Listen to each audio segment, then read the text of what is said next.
اعوذ باللہ السمیع العلیم من الشیطان الرجیم بسم اللہ الرحمن الرحیم یا ایہا الذین آمنوا اتقوا اللہ حق تقاتہ ولا تموتن الا وانتم مسلمون یا ایہا الناس اتقوا ربکم الذی خلقکم من نفس واحدہ وخلق منها زوجها وبث منهما رجالا كثيرا ونساء واتقوا الله الذي تساءلون به والأرحام إن الله كان عليكم رقيبا يا أيها الذين آمنوا اتقوا الله وقولوا قولا سديدا يصلح لكم أعمالكم ويغفر لكم ذنوبكم ومن يطع الله ورسوله فقد فاز فوزا عظيما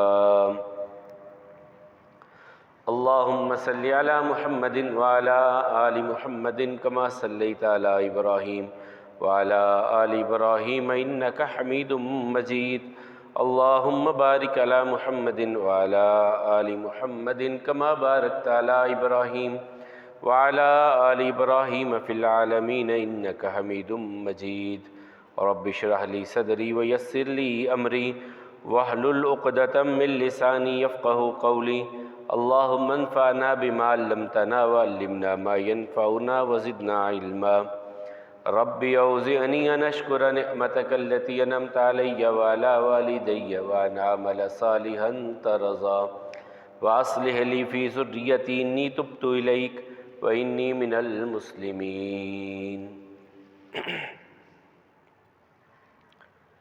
خالق کائنات کی حمد و ثنا،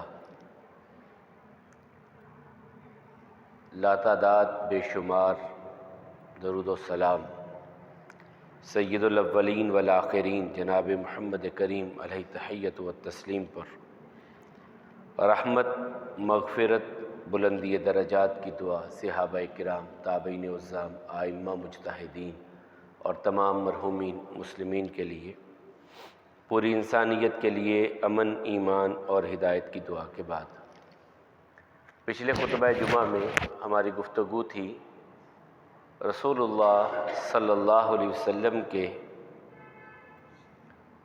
ان صحابی اور ساتھی کے بارے میں کہ اللہ کی مخلوق میں نبیوں کے بعد،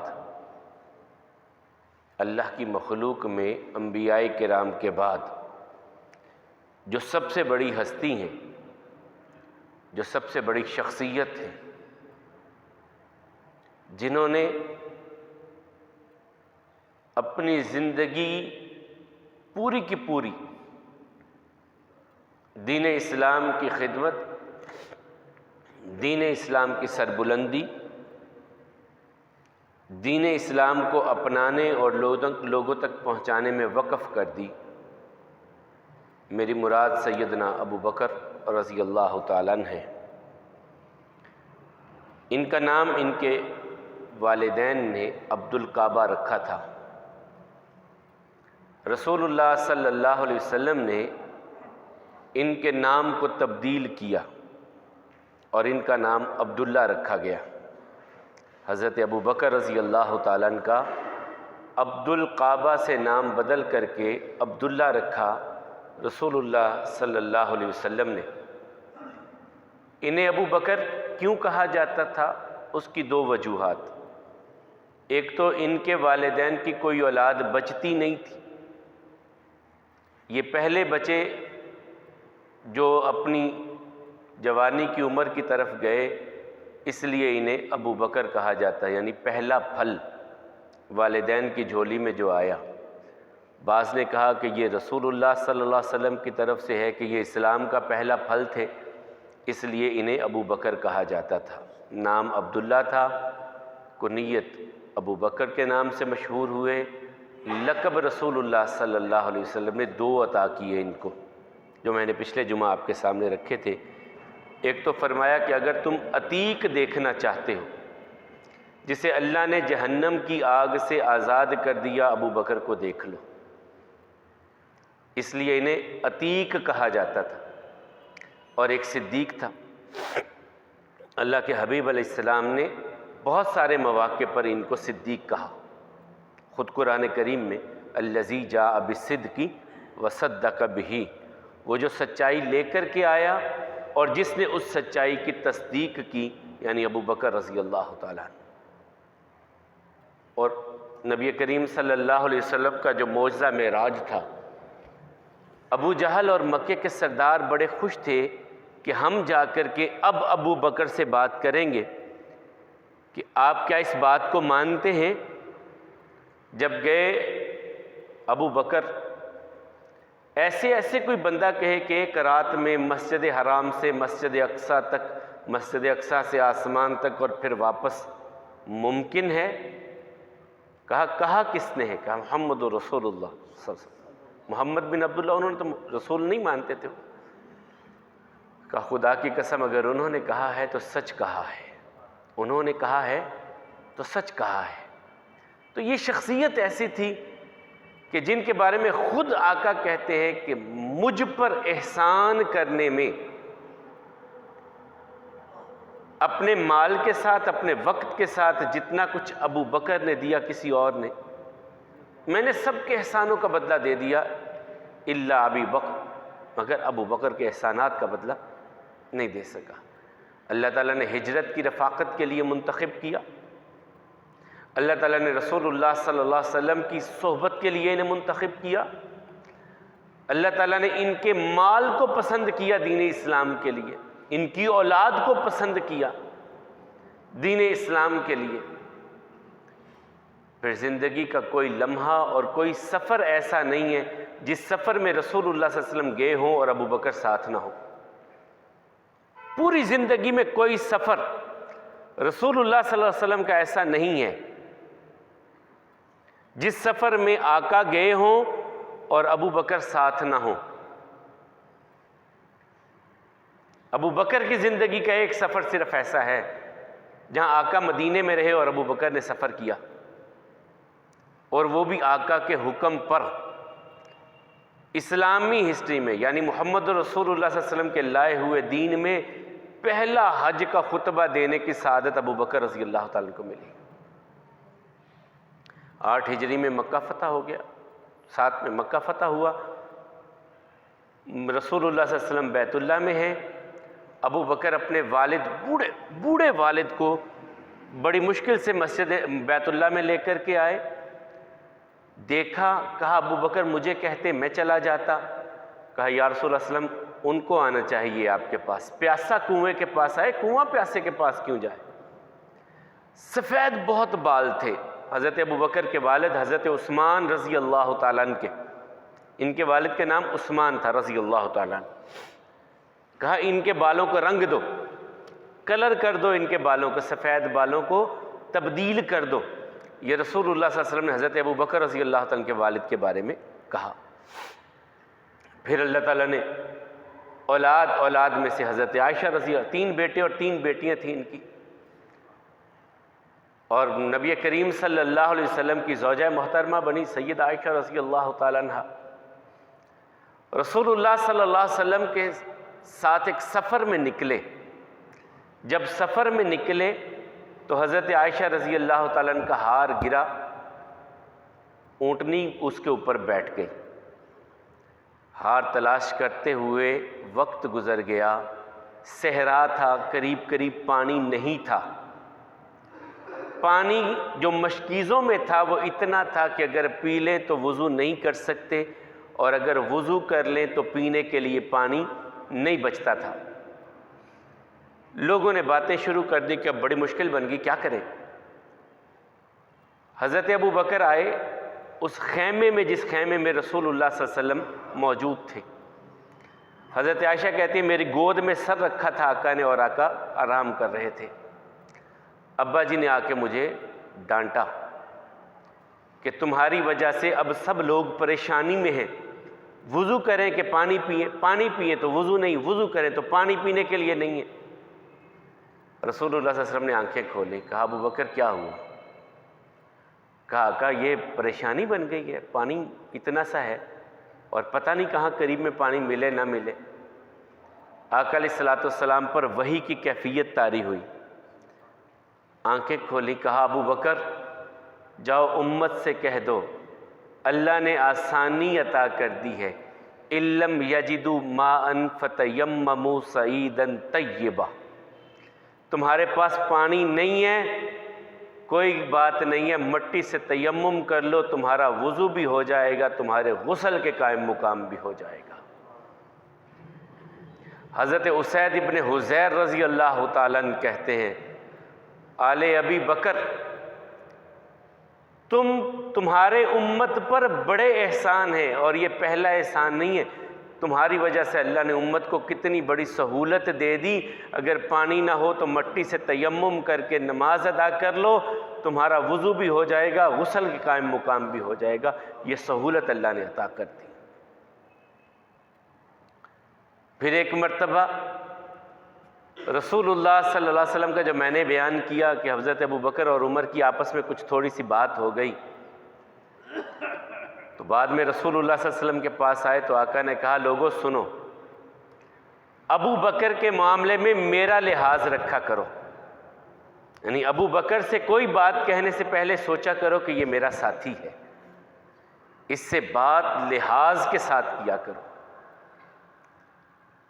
یہ رسول اللہ صلی اللہ علیہ وسلم نے فرمایا ان کے لیے۔ اور پھر جب بیمار ہوئے، بیماری سے پہلے چلے حجۃ الوداع کا خطبہ ہی ہے کہ پہلی مرتبہ حج مسلمانوں کی امت محمدیہ کی زیر نگرانی ہونے لگا ہے۔ اب کتنی بڑی سعادت ہے کہ پہلا حج کا خطبہ کون دے گا؟ فرمایا ابو بکر تم جاؤ، تم جا کر کے حج کا خطبہ دینا، مینا میں عرفات میں جا کر کے حج کا خطبہ تم دو گے۔ حضرت ابو بکر رضی اللہ تعالیٰ نے خطبہ دیا، پھر اگلے سال رسول اللہ صلی اللہ علیہ وسلم کے ساتھ بھی جا کر کے حج کیا۔ پھر اللہ کے حبیب علیہ السلام بیمار ہوئے، اور اس بیماری میں ایک دن خطبہ دیتے ہوئے کہا اللہ تعالیٰ نے ایک بندے کو اختیار دیا ہے کہ وہ اپنے رب کے پاس جانا چاہتا ہے، وہ دنیا میں رہنا چاہتا ہے، اس بندے نے اللہ کے پاس جانا پسند کر لیا۔ ابو بکر رونے لگ گئے۔ لوگوں نے کہا ابو بکر کو کیا ہوا؟ رسول اللہ صلی اللہ علیہ وسلم ایک بندے کی بات کر رہے ہیں، ابو بکر رونے لگ گئے ہیں۔ کہتے بعد میں ہمیں احساس ہوا کہ ہماری سمجھ میں جو بات نہیں آئی تھی ابو بکر کی سمجھ میں آ گئی تھی، وہ کوئی اور بندہ نہیں تھا، خود رسول اللہ صلی اللہ علیہ وسلم تھے،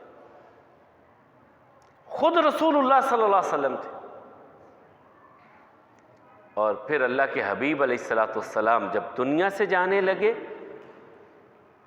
اس سے پہلے ایک خاتون آئیں، اور اس خاتون نے رسول اللہ صلی اللہ علیہ وسلم سے کچھ پوچھا، تو رسول اللہ صلی اللہ علیہ وسلم فرمایا پھر کسی دن آنا، پھر کبھی آ جانا۔ اس خاتون نے کہا یا رسول اللہ صلی اللہ علیہ وسلم اگر میں پھر آؤں اور آپ نہ ہوں، حضرت جبیر بن مطعم رضی اللہ تعالیٰ عنہ یہ حدیث بیان کرتے ہیں، کہتے ہیں وہ عورت مراد رہ رہی تھی کہ اگر آپ پر وفات آ جائے اور آپ نہ ہوں، پھر میں کس کے پاس آ کر کے سوال کروں، کس سے پوچھوں؟ رسول اللہ صلی اللہ علیہ وسلم فرمایا پھر ابو بکر کے پاس آنا، اگر میرے آؤ تم مدینے میں سوال پوچھنا ہو میں موجود نہ ہوں تو پھر ابو بکر سے سوال کرنا۔ پھر وہ وقت بھی آیا کہ اللہ کے حبیب علیہ السلام بیٹھے ہیں، ایک آدمی نے آ کر کے اپنا خواب بیان کیا، ابو بکر پاس ہیں، کہا یا رسول اللہ اگر آپ اجازت دیں اس خواب کی تعبیر میں بیان کروں؟ کہا تم بیان کرو، اور ابو بکر رضی اللہ تعالیٰ نے اس خواب کی تعبیر بیان کی، تو رسول اللہ صلی اللہ علیہ وسلم مسکرائے اور مسکرا کے کہا اللہ تیرے علم میں برکت دے ابو بکر، تو نے بالکل صحیح تعبیر بیان کی ہے۔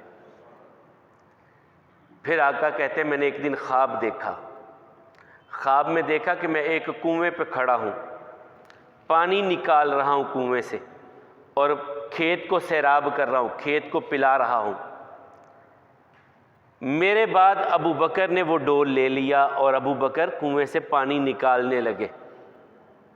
یہ بھی ایک اشارہ تھا کہ میرے بعد پہلا نمبر خلافت میں ابو بکر کا ہی ہے۔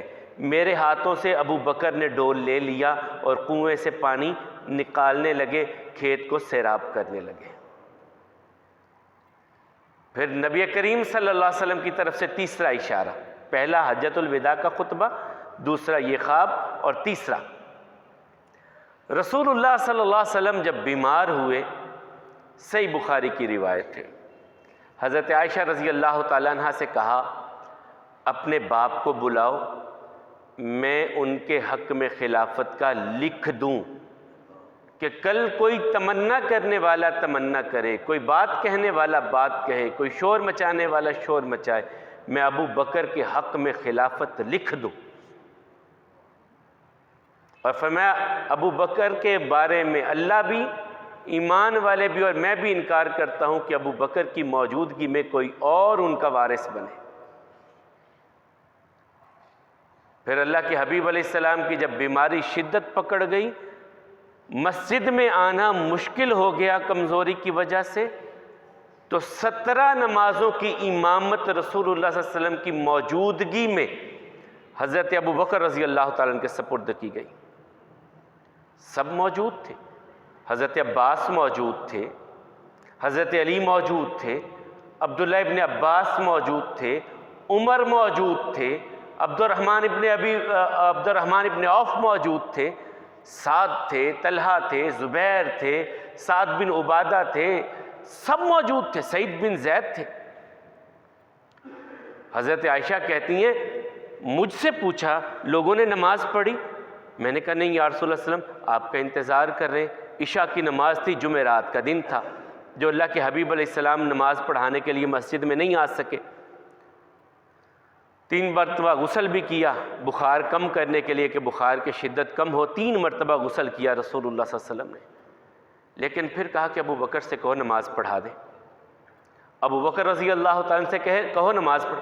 حضرت عائشہ کہتی ہیں میرے دل میں کھٹکا تھا، ایک تو یہ تھا کہ اگر ابو بکر کھڑے ہوں گے لوگ اچھا نہیں سمجھیں گے، لوگ سمجھیں گے کہ رسول اللہ صلی اللہ علیہ وسلم کی جگہ پہ یہ، اور دوسرا میرے تھا کہ میرے ابا جان کے دل میں نرمی بڑی ہے، وہ کس طرح مصلی پہ کھڑے ہو سکتے۔ انہوں نے یہ بات رسول اللہ صلی اللہ علیہ وسلم سے کی، یا رسول اللہ صلی اللہ علیہ وسلم میرے ابا جان بڑے نرم دل کے مالک ہیں، آپ کی جگہ پہ مصلی پہ کھڑے ہوں گے، ان سے تلاوت قرات نہیں ہو سکے گی، آپ عمر کو کہہ دیجئے وہ نماز پڑھا دے۔ رسول اللہ صلی اللہ علیہ وسلم نے فرمایا نہیں، یہ نہیں ہو سکتا، میرے ہوتے ہوئے میرے مصلی پہ اگر ابو بکر ہے تو ابو بکر ہی کھڑا ہوگا، کوئی دوسرا نہیں کھڑا ہو سکتا۔ یا اب اللہ والمؤمنون، اللہ بھی اس بات سے انکار کرتا ہے، مومن بھی انکار کرتے ہیں، میں بھی انکار کرتا ہوں کہ ابو بکر کی موجودگی میں مصلی پہ کوئی اور کھڑا ہو۔ اللہ کے حبیب علیہ السلام نے اجازت دی، کھڑے ہوئے نمازیں پڑھائیں، عشاء کی نماز اگلے دن کی فجر کی، پھر جمعہ، پھر اگلا دن گزرا، پھر اگلا دن ہفتے کا دن آیا، اللہ کے حبیب علیہ السلام ظہر کے وقت میں پھر مسجد میں آئے، حضرت عباس اور حضرت علی کے کندھوں پر ہاتھ رکھ کر کے آئے، بڑی کمزوری تھی اللہ کے حبیب علیہ السلام میں، آ کر کے ابو بکر کے ساتھ بیٹھ گئے، ابو بکر کو مصلی سے پیچھے نہیں کیا، ان کے ساتھ آ کر کے بیٹھ گئے، نماز مکمل ہوئی، وہاں پہ خطبہ دیا پھر رسول اللہ صلی اللہ علیہ وسلم نے، اور لوگوں سے کہا کہ لوگوں اگر کسی کا میں نے کچھ لینا دینا ہے اب مجھ سے لے لو، آخرت میں میرے ساتھ تقاضا نہ کرنا۔ اور پھر اللہ کے حبیب علیہ السلام اپنے حجرے میں چلے، اور آخری دن جب اللہ کے حبیب علیہ السلام کا اس دنیا میں آیا ہے، سوموار کا دن ہے، یوم الاثنین، فجر کی نماز ابو بکر پڑھا رہے، رسول اللہ صلی اللہ علیہ وسلم نے اس طرف سے اپنے حجرے کا پردہ ہٹایا ہے، دیکھا، صحابہ کرام نے محسوس کیا کہ اب رسول اللہ صلی اللہ علیہ وسلم شاید آنے لگے ہیں مسجد میں، لیکن اللہ کے حبیب علیہ السلام ان کو دیکھ کر کے مسکرائے کہ ابو بکر امام ہے، پیچھے مقتدی باقی صحابہ ہیں، نماز ہو رہی ہے، میری امت ایک جگہ ایک امام پر متفق ہو گئی ہے۔ اللہ کے حبیب علیہ السلام پیچھے چلے گئے، اپنے حجرے میں چلے گئے، اور پھر امت کے پہلے خلیفہ اول، خلیفہ بلا فصل، ہم جتنے مرضی شور مچائیں، اپنی اذانوں میں یہ کلمات بنا لیں کہ خلیفہ تو بلا فصل ہے، وہ خلیفہ بلا فصل ابو بکر ہی ہے۔ یہ کائنات کی ایسی حقیقت ہے کہ اگر ساری کائنات کے لوگ مل کے بھی انکار کرنے لگ جائیں تو اس حقیقت کا انکار ممکن نہیں۔ ابو بکر رضی اللہ تعالیٰ عنہ آگے بڑھے، خطبہ سب سے پہلے مسجد نبوی میں آقا علیہ الصلوۃ والسلام کی وفات کے بعد منبر رسول پہ ابو بکر رضی اللہ تعالیٰ خطبہ دے رہے ہیں اور کہہ رہے ہیں ایھا الناس من کان یعبدون محمدا فإن محمدا قد مات من کان یعبدون اللہ فإن اللہ حی لا یموت۔ جو محمد صلی اللہ علیہ وسلم کی عبادت کرتا تھا محمد صلی اللہ علیہ وسلم وفات پا چکے، جو اللہ کی عبادت کرتا اللہ حی القیوم ہے۔ پھر کہا وما کان محمد الا رسول قد خلت من قبلہ الرسل افإن مات او قتل انقلبتم علی اعقابکم۔ محمد صلی اللہ علیہ وسلم اللہ کے رسول ہیں، اگر یہ شہید ہو جائیں، ان پر وفات آ جائے، تم دین چھوڑ دو گے؟ صحابہ کرام کہتے ہیں اس وقت ہمیں یقین ہوا کہ اللہ کے حبیب علیہ السلام اب اس دنیا میں نہیں رہے، اور یہ آیہ مبارکہ ہر ایک کی زبان پر آ گئی۔ تجہیز و تکفین میں ایک شور اٹھا کہ سقیفہ بنی ساعدہ میں انصار اکٹھے ہوئے ہیں اور ان کا دعویٰ ہے کہ ہم میں امامت اور خلافت ہم میں ہونی چاہیے۔ ابو بکر، ابو عبیدہ بن جراح، عمر فاروق، تینوں اس طرف چلے گئے کہ ابھی تو یہ کس چیز کا شور مچ گیا۔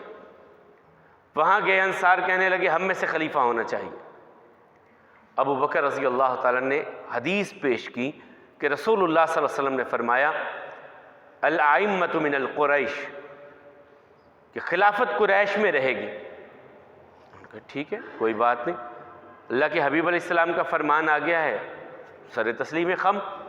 کہا یہ ابو عبیدہ موجود ہیں جنہیں آقا نے کہا تھا میری امت کا سب سے امین شخص یہ ہے، ابو عبیدہ بن جراح رضی اللہ تعالیٰ امین ہذہ الامہ، اور دوسرا یہ عمر موجود ہے، ان دونوں میں سے کسی ایک کو تم اپنا خلیفہ بنا لو، یہ ابو بکر رضی اللہ تعالیٰ نے کہا۔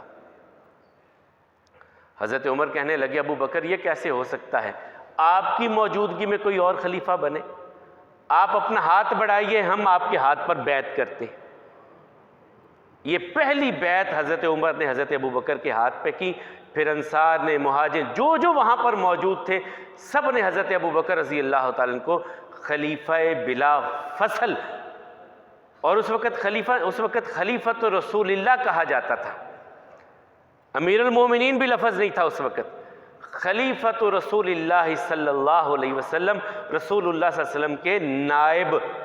خلیفہ ہوتا ہے بعد میں آنے والا، نائب آنے والا، یہ اللہ کے رسول صلی اللہ علیہ وسلم کے نائب ہیں، آقا علیہ الصلوۃ والسلام کے بعد ہیں۔ اب ابو بکر رضی اللہ تعالیٰ کی بیعت ہوئی، پوری امت مسلمہ جو اس وقت موجود تھی سب نے بیعت کی حضرت ابو بکر رضی اللہ تعالیٰ کی، کوئی ایک شخص بھی ایسا نہیں تھا جس نے انکار کیا ہو، کوئی ایک بھی ایسا نہیں تھا۔ اب ابو بکر رضی اللہ تعالیٰ اگلے دن مسجد نبوی میں پھر آئے اور وہاں پہ خطبہ دیا، لوگوں مجھے اس چیز کی کوئی طلب نہیں تھی، نہ میں یہ چاہتا تھا، اگر آپ لوگوں نے مجھے اس منصب پر بٹھایا ہے تو پھر اس وقت تک میری فرما برداری اختیار کرنا جب تک میں اللہ اور اللہ کے رسول کے احکامات کے مطابق خود بھی چلوں اور تم کو بھی لے کے چلوں۔ جب تم دیکھو کہ میں صحیح راستے سے ہٹ رہا ہوں تو مجھے سیدھا کر دینا، مجھے بتلا دینا،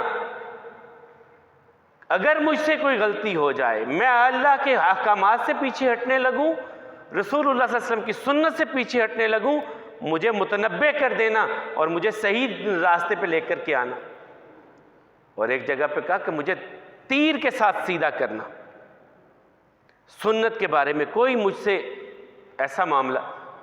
پھر اب سب سے پہلے ان کے پاس معاملات آ گئے، حضرت ابو بکر رضی اللہ عنہ کے پاس ایک بہت بڑے معاملات آئے اس وقت، کہ اس وقت 3 لوگوں نے نبوت کے دعوے کر دیے تھے۔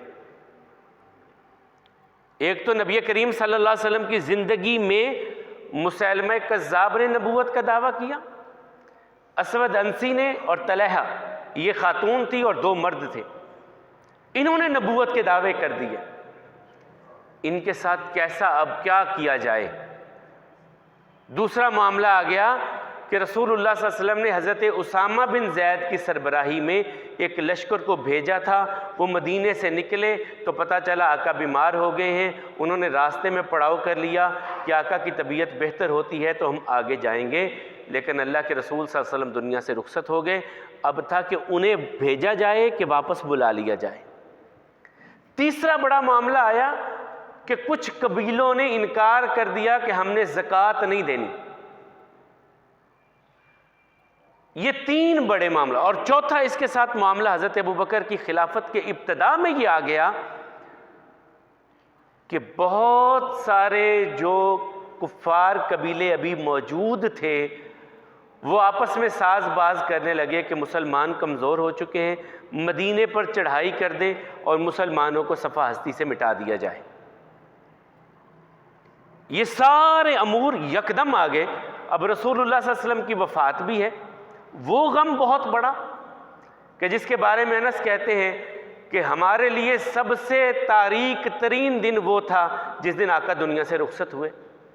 اب وہ غم ایک طرف ہے، دوسری طرف جنہوں نے نبوت کے دعوے کیے وہ کھڑے ہو رہے ہیں، تیسری طرف جو ہے وہ کچھ لوگ قبیلے زکوٰۃ کا انکار کر رہے ہیں، اسامہ بن زید کے لشکر کو بھیجنا ہے، اور کچھ قبیلوں کی طرف سے مدینے پر چڑھائی کا خطرہ ہے۔ ان سب امور میں ابو بکر رضی اللہ تعالیٰ نے سب سے پہلے کہا جس کے لشکر کو آقا نے بھیجا ہے اسے کہو اپنے سفر پہ چلا جائے۔ عمر کہنے لگے ابو بکر ایسا نہ کرو، یہی تو مجاہدین کی ایک جماعت ہے جو مدینے کی حفاظت کر سکتی ہے، انہیں مدینے میں رہنے دو، واپس بلا لو مدینے کی سیکیورٹی کے لیے، اگر کوئی قبیلہ حملہ کرے گا تو سیکیورٹی پوری ہوگی۔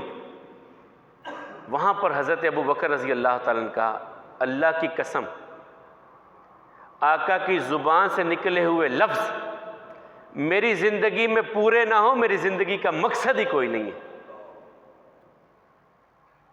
آقا نے ایک حکم جاری کیا ہو اور میں اس حکم کو واپس کر دوں، یہ کیسے ہو سکتا ہے؟ اور پھر اگلا جو جملہ کہا وہ تاریخ کا اتنا بڑا جملہ تھا، کہا مجھے یہ تو گوارا ہے کہ ابو بکر کی لاش کو مدینے کی گلیوں میں درندے گھسیٹیں، لیکن یہ گوارا نہیں ہے کہ آقا کے حکم پر ابو بکر کی زندگی میں عمل نہ ہو۔ ایک حکم آقا نے دیا، ابو بکر کی زندگی میں عمل نہ ہو، یہ نہیں ہو سکتا۔ مدینے کی حفاظت بھی دیکھیں گے، انہیں کہو جدھر آقا نے ان کو بھیجا تھا یہ چلے جائیں، اور سنو زکوٰۃ کے انکار کرنے والوں قبیلوں کی طرف پیغام بھیجا، تم نے دین اسلام قبول کیا، رسول اللہ صلی اللہ علیہ وسلم اگر تم سے ایک رسی بھی زکوٰۃ کی بنتی تھی وہ لیتے تھے، میں وہ رسی بھی تم سے لوں گا، تمہیں زکوٰۃ دینی پڑے گی۔ تیسری طرف مرتدی جو مدعیان نبوت تھے ان کے خلاف کہا ان کے خلاف خروج کرو، آقا کے بعد کوئی نبوت کا دعویٰ کرے یہ ہم گوارا نہیں کر سکتے، نکلو ان کے خلاف جہاد کرو۔ اور یہ پہلا جہاد تھا حضرت ابوبکر رضی اللہ تعالیٰ کا جو ان لوگوں کے خلاف کیا گیا جنہوں نے نبوت کا دعویٰ کیا، اور اتنے صحابہ کرام صرف اس ایک جنگ میں شہید ہوئے جو مسیلمہ کذاب کے ساتھ لڑی گئی، اتنے کبھی صحابہ کرام شہید نہیں ہوئے جس نے نبوت کا دعویٰ کیا تھا۔ یہ بنو حنیفہ قبیلہ تھا نجد کے علاقے میں، یہ اب ریاض کے قریب میں ان کا علاقہ پڑتا تھا۔ تو نبی کریم صلی اللہ علیہ وسلم کے بعد کوئی نبوت کا دعویٰ کیسے کرے؟ اور اسی اثناء میں پھر ایک اور معاملہ آیا جسے بہت زیادہ اچھالا بھی جاتا ہے اور جسے بہت زیادہ حضرت ابوبکر رضی اللہ تعالیٰ پر بہتان کے طور پر پیش کیا جاتا ہے، وہ ہے حضرت فاطمۃ الزہرا رضی اللہ تعالیٰ عنہ کا، ان کے پاس آنا اور آ کر کے نبی کریم صلی اللہ علیہ وسلم کی وراثت میں سے حصہ مانگنا، کہ انہوں نے کہا میرے ابا جان کا جو خیبر میں باغ تھا، خیبر کی زمین تھی اور باغ فدق جو تھا، اس میں سے ابا جان کی جائیداد میں سے مجھے حصہ دیجئے۔ اس پر بڑی کہانیاں بنائی جاتی ہیں۔ ان کے موقف دو ہیں، جو یہ دعوے کرتے ہیں ان کے موقف بھی دو ہیں۔ ایک کہتے ہیں کہ نبی صلی اللہ علیہ وسلم نے ان کو اپنی زندگی میں دے دیا تھا اور ان کے تصرف میں تھا، ایک کہتے ہیں کہ نہیں وہ وراثت مانگنے کے لیے آئی تھی، کچھ ہبہ کہتے ہیں کچھ وراثت کہتے ہیں۔ وہ ان کا موقف اپنا بھی اس پر ایک نہیں ہے۔ بہرحال جب حضرت ابوبکر رضی اللہ تعالیٰ عنہ کے پاس سیدہ فاطمہ آئیں، انہوں نے اپنے ابا جان کی وراثت کے حوالے سے سوال کیا، تو حضرت ابوبکر رضی اللہ تعالیٰ عنہ کا میں نے رسول اللہ صلی اللہ علیہ وسلم سے سنا انا معشر الانبیاء لا نورث ما ترکنا صدقۃ، میں نے رسول اللہ صلی اللہ علیہ وسلم سے سنا ہے کہ ہم نبیوں کی جماعت ہیں، ہماری وراثت تقسیم نہیں ہوتی، ہم جو چھوڑ جائیں وہ صدقہ ہوتا ہے۔ سیدہ فاطمہ نے ابا جان کے اس فرمان کو قبول کر لیا۔ اس پر آگے سے جو بحثیں جو بھی بنائیں، جو بھی قصے کہانیاں بنائیں، بناتے چلے جائیں، اس سے حقیقت کو کوئی فرق نہیں پڑتا۔ جب آقا علیہ الصلوۃ والسلام کا فرمان آ گیا انا معشر الانبیاء لا نورث ما ترکنا صدقہ، ہم جو چھوڑ جائیں وہ صدقہ ہوتا ہے، اس بات کو سب نے تسلیم کیا۔ حضرت فاطمہ چلے، اگر یہ ابو بکر نے، پھر یہاں پر کچھ اعتراضات ہیں، ان کے جواب مختصر سے آپ کے سامنے رکھتا ہوں۔ سب سے پہلے بیٹی کا بھی حق بنتا ہے، بیویوں کا بھی حق بنتا ہے۔ اگر ابو بکر نے حضرت فاطمہ کو نہیں دیا تو حضرت عائشہ کو دیا، بیوی ہونے کی حیثیت سے ان کا بھی تو حصہ بنتا تھا، حضرت حفصہ کا بھی حصہ بنتا تھا۔ کیا اپنی بیٹی کو دے دیا اور حضرت فاطمہ کو نہیں دیا؟ نہیں، نہ اپنی بیٹی کو دیا نہ حضرت فاطمہ کو دیا، دونوں کو نہیں دیا، اپنے تصرف میں لے آئے۔ کیا اس باغ کی آمدن حضرت ابوبکر خود استعمال کرتے تھے؟ نہیں، کہا اس کی آمدن جس طرح آقا خرچ کرتے تھے میں بھی اسی طرح خرچ کروں گا۔ آقا کیسے خرچ کرتے تھے؟ امہات المومنین کے سالانہ خرچ اس سے مقرر کیے تھے، اہل بیت کے سالانہ خرچ، آل علی، آل جعفر، آل عباس، ان سب کے سالانہ خرچ ان باغوں کی آمدن سے نکالے جاتے تھے رسول اللہ صلی اللہ علیہ وسلم کی زندگی میں۔ ابو بکر رضی اللہ تعالی نے بھی 2 سال اسی طرح خرچ ان کے نکالے اس باغ فدق سے اور خیبر کے باغات سے، جس طرح آقا علیہ الصلوۃ والسلام نے نکالے تھے۔ کوئی تبدیلی نہیں کی ابو بکر نے۔ اگر اعتراض ابو بکر پہ اس کر، یا تو وہ اپنے گھر لے جاتے، اپنے تصرف میں لے آتے، اس کی آمدن اپنے گھر لے جاتے، پھر اعتراض کرتے۔ اگر ابو بکر نے ایک دانہ بھی اس میں سے نہیں لیا اپنی ذات کے لیے، پھر اعتراض کس چیز کا ہے؟ ایک دانہ بھی اپنے گھر ابو بکر نہیں لے کر کے آئے، جس طرح آقا کا فیصلہ۔ اور اس فیصلے کو حضرت عمر نے بھی برقرار رکھا، عثمان نے بھی، اور خود حضرت علی رضی اللہ تعالیٰ نے بھی ابو بکر کے اسی فیصلے کو لے کر کے چلے۔ کوئی تبدیلی حضرت علی رضی اللہ تعالیٰ نے بھی باغ فدق کے بارے میں کسی معاملے میں نہیں کی۔ پھر 2.25 سال یہ خلافت صدیقی قائم رہی، 2.25 سال کے قریب۔ جمادی الثانی کا یہی مہینہ تھا، سردی تھی، ابو بکر رضی اللہ تعالیٰ نے ایک دن نہائے اور غسل کیا تو بخار چڑھ گیا، 15 دن کے قریب بخار میں مبتلا رہے۔ اب نظر آ رہا تھا کہ شاید میرا اب جانا ٹھہر چکا۔ لوگوں سے مشورہ کرنے لگے کہ امت کو کسی ایسے فرد پر جمع کر دوں کہ امت اکٹھی رہے، یہ انتشار کا شکار نہ ہو جائے۔ ایک سے مشورہ، دو سے مشورہ، ان سے مشورہ، ان سے مشورہ، ان سے مشورہ، ان سے مشورہ، سب سے مشورہ کر رہے ہیں کہ امت کی باغ دوڑ کس کے ہاتھ میں دوں۔ بالآخر قرہ فعال نکلا حضرت عمر رضی اللہ تعالیٰ عنہ پر۔ کچھ صحابہ کرام نے کہا کہ وہ سخت مزاج ہیں ذرا۔ حضرت ابو بکر کہنے لگے جب ذمہ داریاں آئیں گی سختی نرمیوں میں بدل جائے گی، وہ نرم ہو جائیں گے جب ذمہ داریاں آئیں گی نا ان پر۔ اور اپنی غیر موجودگی میں کہا کہ میں مسجد میں نہیں آ سکتا بیماری کی وجہ سے، عمر نماز پڑھایا کریں، عمر نماز پڑھایا کریں لوگوں کو۔ حضرت عمر رضی اللہ تعالیٰ نماز پڑھاتے رہے۔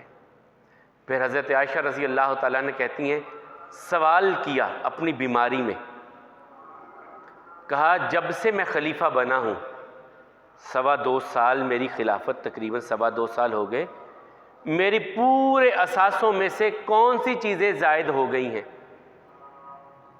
میری جو جائیداد تھی، کاروبار تھا، مال تھا، 2.25 سال تو کاروبار بھی نہیں کیا۔ جس دن خلیفہ بنے دکانداری بند کر دی، کاروبار بند کر دیا، بیت المال سے وظیفہ شروع ہوا، پیٹ پالنے کے لیے بچوں کا اور اپنی سطر پوشی کے لیے، اور کہا کہ میرے لیے وہ معاوضہ مقرر کرو، وہ میرے لیے جو ہے وہ وظیفہ مقرر کرو جو مدینے کے ایک مزدور کا ہے۔ کہا آپ امیر المومنین، کھاتے پیتے گھر کے کاروباری بندے، خلافت پر آپ متمکن ہوئے، آپ مزدور کے برابر گزارا کر لیں گے؟ کہا اگر مزدور گزارا کر سکتا ہے تو ابو بکر بھی گزارا کر سکتا ہے گزارا۔ اور دنیا سے جاتے ہوئے کہا عائشہ میرے سارے اسباب دیکھو، میرے اثاثے زائدہ تو نہیں ہو گئے؟ کہا 2 چیزیں زائد ہوئی ہیں جس دن آپ خلیفہ بنے ہیں، اس دن سے لے کے آج تک 2 چیزیں اضافہ ہوا ہے آپ کے اثاثوں میں۔ کس چیز کا؟ ایک غلام اور ایک اونٹ۔ 2.25 سال میں کتنا اضافہ ہوا؟ 2 چیزوں کا، ایک غلام جو گھر کے کام کاج کے لیے، اور ایک اونٹ جو آپ کے باغ کو پانی پلانے کے لیے کنویں پہ چلتا تھا، وہ اونٹ۔ 2 چیزیں اضافہ ہوئی ہیں۔ کہا یہ میری نہیں ہے، میری نہیں ہے، یہ آنے والے امیر المومنین کے گھر میں پہنچا دینا، یہ اگلے امیر المومنین کی ہے، میری نہیں ہے۔ اور کہا حساب کرو میں نے 2.25 سال میں کتنا وظیفہ لیا ہے؟ کہا جی اتنا بن گیا۔ کہا میرا فلاں باغ بیچ کر کے وہ بھی بیت المال میں جمع کروا دینا، میں نہیں چاہتا کہ میں اپنے رب کے پاس جاؤں اور مسلمانوں کا ایک دھیلا بھی میرے ذمے میں ہو۔ اپنا باغ بیچ کر کے کہا جتنی تنخواہ میں نے 2.25 سال میں لی ہے بیت المال سے، وہ بھی ساری کی ساری اماؤنٹ جمع کروا دو بیت المال میں، میں نہیں چاہتا اپنے رب کے پاس جاؤں اور مسلمانوں کا 1 روپیہ بھی میرے ذمہ نکلتا۔ اثاثوں میں بڑھنے والی چیز کہا اگلے امیر المومنین تک پہنچا دینا۔ اور پھر حضرت عائشہ کہتے ہیں مجھ سے پوچھا عائشہ آقا کس دن دنیا سے گئے تھے؟ میں نے کہا یوم الاثنین، سوموار کے دن۔ کہا آج کون سا دن ہے؟ کہا سوموار کا دن۔ شاید اللہ مجھے آج ہی اپنے پاس بلا لے، میری وہ بھی آقا علیہ الصلوۃ والسلام کی جو سنت، آقا علیہ الصلوۃ والسلام کا جانا وہ بھی آج کے دن تھا، میرا بھی شاید ایسا ہی ہو جائے۔ اور ایسا ہی ہوا، سوموار کے دن ہی حضرت ابوبکر رضی اللہ تعالیٰ عنہ، اور اتفاق دیکھیے کتنا خوبصورت ہے، آقا علیہ الصلوۃ والسلام سے 2.25 سال عمر میں چھوٹے تھے، اور 2.25 سال ہی بعد میں زندہ رہے۔ عمر 63 سال حضرت ابوبکر کی اور 63 سال ہی آقا کریم علیہ الصلوۃ والسلام، ایک جیسی عمر۔ اور پھر اس کے بعد کہا بیٹی مجھے آقا کو کتنے کپڑوں میں کفن دیا گیا تھا؟ حضرت عائشہ کہتی ہیں 3 چادروں میں۔ کہا یہ ایک میں نے پہنی ہوئی ہے نا، 2 چادریں اور لے کر کے مجھے کفن دے دینا، ایک یہی استعمال کر لینا۔ کہا ابا جان ہم اتنے بھی گئے گزرے نہیں ہیں کہ آپ کو نیا کفن بھی نہ پہنا سکے۔ حضرت ابوبکر کہنے لگے بیٹی نئے لباس زندوں کے لیے بہتر ہوتے ہیں، ہم تو جانے والے ہیں، پرانا بھی ہوگا تو کیا، اگر میری زندگی اس رب کو راضی کرنے میں ہے تو تم مجھے جیسا بھی کفن پہنا دو گے، اگلے معاملات اگر بہتر ہیں تو وہاں بہت بہتر ہو جائے گا، اور اگر خدا نخواستہ ایسا نہیں ہے تو تمہارے نئے کفن مجھے اللہ کے عذاب سے بچا تو نہیں سکتے، اللہ کے عذاب سے تو نہیں بچا سکتے۔ اور اسی طرح آخر پہ الفاظ جو زبان پہ آئے، توفنی مسلمم والحقنی بالصالحین، یا اللہ مجھے اسلام پہ موت دینا اور نیک لوگوں کے ساتھ مجھے داخل کرنا، نیک لوگوں کے ساتھ عطا کرنا، یہ آخری لفظ ابوبکر رضی اللہ تعالیٰ کی زبان۔ پھر وصیت کی کہ مجھے غسل کوئی اور نہ دے، میری بیوی مجھ کو غسل دے، میری بیوی مجھ کو غسل دے، اور کوشش کرنا کہ مجھے آقا کریم علیہ السلام کے ساتھ دفن کر دینا۔ آقا کے ساتھ دفن کر دینا، کوشش کرنا ایسا ہی۔ پھر ایسا ہی کیا گیا ان کے لیے۔ ان کی بیوی حضرت اسماء بنت امیس نے ان کو غسل دیا، کفن پہنایا گیا۔ عمر فاروق رضی اللہ تعالی نے جنازہ پڑھایا ان کا، اور جنازہ پڑھانے کے بعد انہیں رسول اللہ صلی اللہ علیہ وسلم کے روضہ اقدس میں ہی ان کی قبر اس طرح بنی ہے کہ یہ رسول اللہ صلی اللہ علیہ وسلم کی ہے، تو ان سے تھوڑا سا نیچے کر کے، یعنی ان کا سر آقا کے کندھے سے تھوڑا سا نیچے، اس طرح جو ہے یہ ایک ادب کا بھی لحاظ تھا، ایک خیال تھا، اس طرح ان کی قبر جو تھی، کیونکہ یہ نبی کریم صلی اللہ علیہ وسلم ممبر کے تیسرے سٹیپ پہ کھڑے ہوتے تھے، یہ ایک سٹیپ نیچے کھڑے ہوتے تھے، وہاں نہیں کھڑے ہوتے تھے جہاں رسول اللہ صلی اللہ علیہ وسلم کھڑے۔ یہ بھی ادب کا پہلو تھا۔ تدفین میں بھی اس پہلو کو مد نظر رکھا گیا کہ ان کا سر وہاں آئے جہاں آقا علیہ الصلوۃ والسلام کے کندھے ہوتے تھے، یہاں اس طرح ان کی جو ہے وہ قبر بنائی گئی۔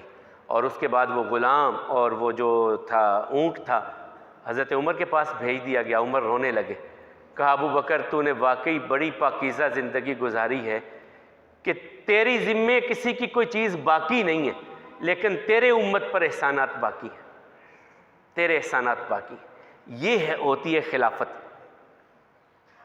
یہ ہوتے ہیں اہل تقویٰ کہ جنہوں نے جو تنخواہیں لی بھی تھیں